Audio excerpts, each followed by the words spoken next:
And here we are, live, but virtually live at PSA. You'll probably see me over there or over there. But why we are here right now is the PSA virtual growth session today. I wanted you to have a chance to chat to our very own expert that we have here in Ireland, the wonderful Krishna Day, who is going to be sharing with us how we can get through all these video virtual tools. So hello, Krishna. Hi, everybody. I'm so sorry I can't be with you in person, but you've got the next best thing, my virtual self. Always the next best thing. So now, Krishna, I was saying in the setup for today, if you don't know your difference between your GHOAs, your HOAs, your Periscopes, your Blabs, your Meerkats, all sorts of different tools that we can use here to help us grow our virtual speaking. But what would you suggest and where would you start and what's what in the zoo? That's three questions all in one, just to throw you in the deep end there, Krishna. Well, there's constantly new tools that are being developed all the time. And so one of the other ones that you could have mentioned, which some speakers may have access to, which is Facebook Mentions. So now if you've got a verified page over on Facebook, you're able to do live streaming from there. And then there's a peer-in and there's live in 5 and there's multiple ones. I think it's all back to coming back to basics in terms of saying, if we've got no experience at all, what's the easiest point that we can enter? Because I really don't want the technology to be putting people off in terms of creating their successful virtual speaking business. This can be used to help us build visibility, to attract leads, to attract speaking engagements, to connect with joint venture partners. We can use it in many ways, and of course, to actually grow revenue. And so I think don't worry so much about all the tech. I would think come back to consider, what are you trying to do? There is a time and a place for doing something off your mobile phone. Maybe that's the best camera you have. I have to tell you that until I changed my computer very recently, there were certain platforms I'd never used on my computer because the quality of the video wasn't really the standard that I know that people are looking for. I'd say do go with the best platform you have. So that might be one question you want to think about is, what's the technology I've got in front of me that I can use today? And for some of us, the best video camera we have is the one that's on our smartphone. It might be you say, I want to use this to connect with multiple people. Others of us might say, I want to be able to do this for me to share my tips. I don't want to be really having somebody else in the conversation. So those are the kind of considerations to have. I'd also look at, do you want to be private?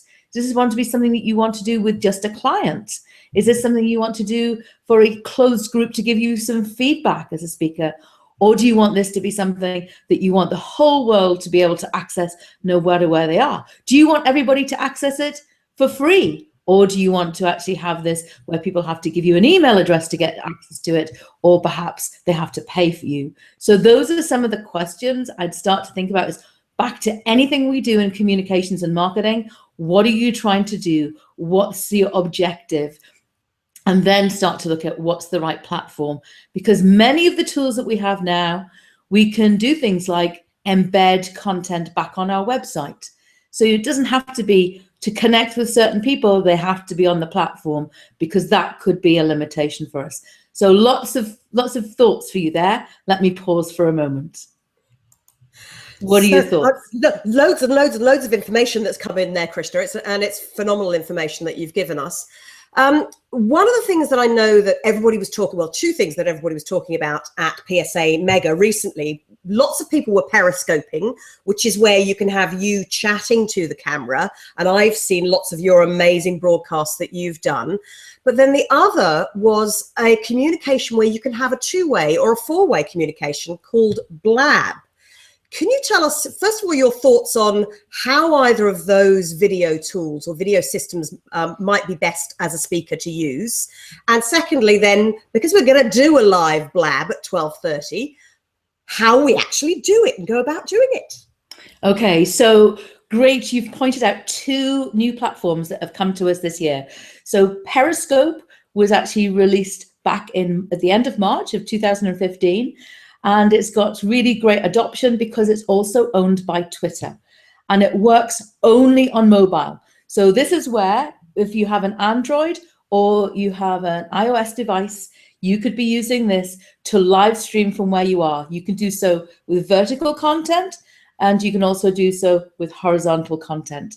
And you cannot do anything by starting an event at this point in time from the desktop, but people can watch on desktop or they can watch on their mobile device. And this is being used a lot for people to take people to wherever they are. There are some considerations for all live streaming you do in terms of making sure you've got the rights to the content you share. So it's not about live streaming an event, let's say a music gig that you're at because there's copyright issues, or a sports event. That's a whole other topic for another day, Lottie. You've got to think about, actually, if you've got music that's streaming through it, you've got to consider what the implications are for that. But as a speaker, you could actually use this. You could share some tips perhaps before you go on stage. You could share something about, maybe you meet somebody at an event and you could actually do an interview with that person from your mobile device. I would say with most live streaming off your mobile device, it will be very data hungry. So you've got to make sure you've got the best connection you can, either with your mobile provider or with Wi-Fi. Personally, I do most of my live streaming on Wi-Fi because it is so data hungry. So it can cost people a lot of money to do this. And the other thing I'd say is watch out for the audio quality. That's a whole other set of things we might want to talk about at some stage. But for example, if you're on mobile, use the little things that you have already, because that's going to give you a better quality. It's not so much you need the earbuds, because on Periscope, all you're doing is sharing out, and then people can comment back in the stream and they can watch a replay for up to 24 hours. After that, it disappears unless you do something with the recording. But there's a little microphone on this, which gives you a much better quality. The next step up would be to go to actually have something that plugs in to your mobile device. So Periscope is great for being mobile. You can be out and about. I do many from my office, where I can also turn my camera around and I can then share my desktop. Maybe I've got some tips or some images and so on there. And in all of these things we want to do, we want to think about a great title, you want to think about how you're going to promote it, and you're also going to think about how do you drive people back to a replay, and what's your call to action. So that's Periscope, and it's you, or of course you could have other people with you, next to you. And I've seen other people do things like, for example, they might have had a behind their shoulder, they might have a screen and they interview somebody via Skype.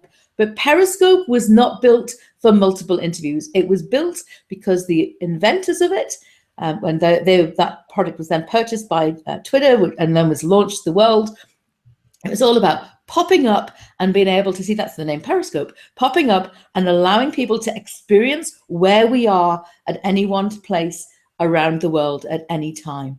So lots of tips I can give you on that separately. I can direct you to some resources later on. But let's talk about Blab, because you're going to be using Blab in real time.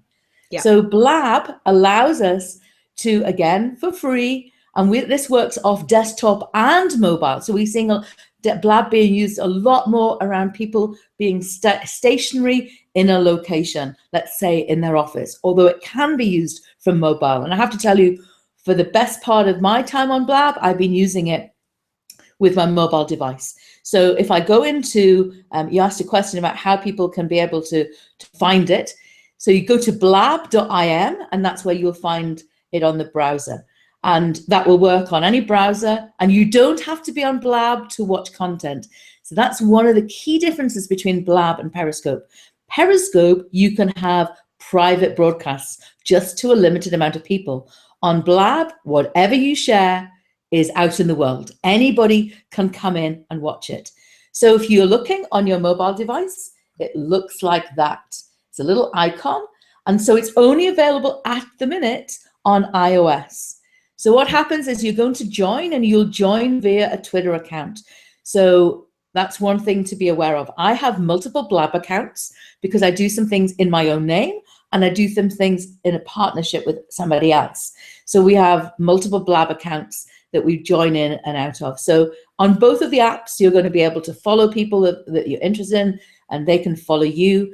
And on Blab, what you're going to be looking at later on is that people can come in, and you could do a Blab on your own, which is kind of pretty lonely to do that, because Blab is really meant for conversations. And so you could actually do things like I've done, where I've actually been in collaboration with other people, where I might have somebody else or 2 or 3, up to 4 people. And those of you who are old enough like me, remember the Brady Bunch? It's like having the Brady Bunch, but only 4 squares. And then people can, again, come and watch you. They can share your content. And then you can invite people to come in and out of the chat. So if people are here today and they're watching, if you're on iOS, go to your downloads in terms of onto the App Store. Look for Blab. Remember, it's going to look like this little buddy, this little owl kind of feature. It's a purple sign. So it's blab.im. Download that. And then when this event gets live, you'll be able to chat. You can leave comments. You can ask questions. And in addition, people can come into the live stream. So people can come in from wherever they are. They might discover you, as Lottie and I have found out, and I'm sure she'll have told you about it. People can discover you just by actually searching on Blab, because of the title. That might attract people to come in, and actually can bring in a different audience. So I think Blab has got a great place in terms of it's good to just chat, as long as you're happy for it to be open. But you can also decide to record. So again, as with Periscope, you can get a recording. The one key difference with Blab is you can turn the recording on or off. So it's a bit like having a green room. We want to have this bit off the record. We're setting up, and now we're going to go live to the world. And you can click the record button. And then you can come off record. Let's say, I often do this. I come off record at the end of an event. And then sometimes people are more comfortable about coming into and asking questions because they're not on camera, which is where you come in, Lottie, because you're all about confidence on camera. A lot of people do not want to be in a recording that's going to be there for everybody to see. Not everybody yet has confidence to be on camera. So you could turn the recording off and allow people, and that's what I found works very well. People can then come in. But the key thing there with Blab is up to 4 people. You can do it from desktop and mobile. And another key thing that you can do on Blab that you can't do on Periscope is you can embed. So you can pre-schedule an event on Blab. So it's almost like webinar platforms. And then you can embed that, let's say, back on your website.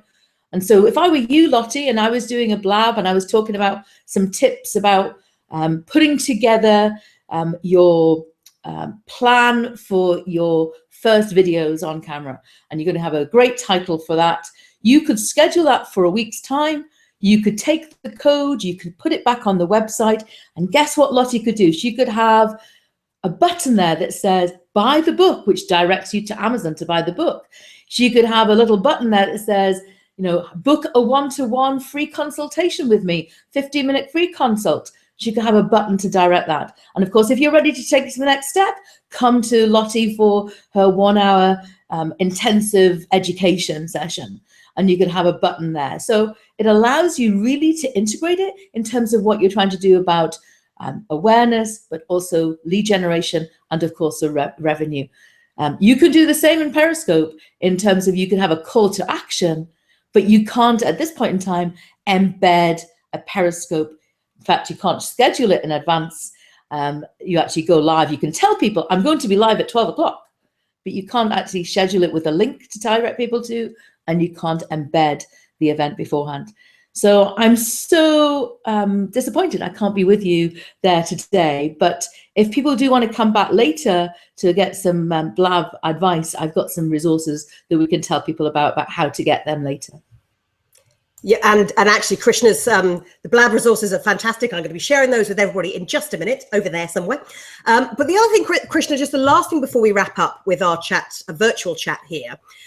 As speakers, which tool do you find is better, quicker? Because we're thinking about growing our tribe, growing our communities virtually, because we have a lot of new speakers who are here with us, a lot of associate members.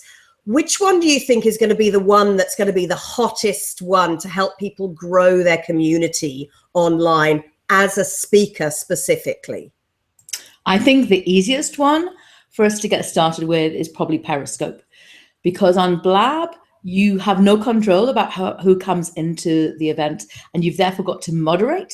And sometimes, unfortunately, on all of these platforms, you can get people that could come in and it's not what you want to connect with. Let's say it as that. And so I think if you're building confidence as a speaker, I think getting comfortable with you being on camera, you can do some practice sessions in private with people on Periscope. You can invite just 1 or 2 people. In fact, I have multiple accounts on Periscope too, so I invite myself to watch myself if I want to get some practice.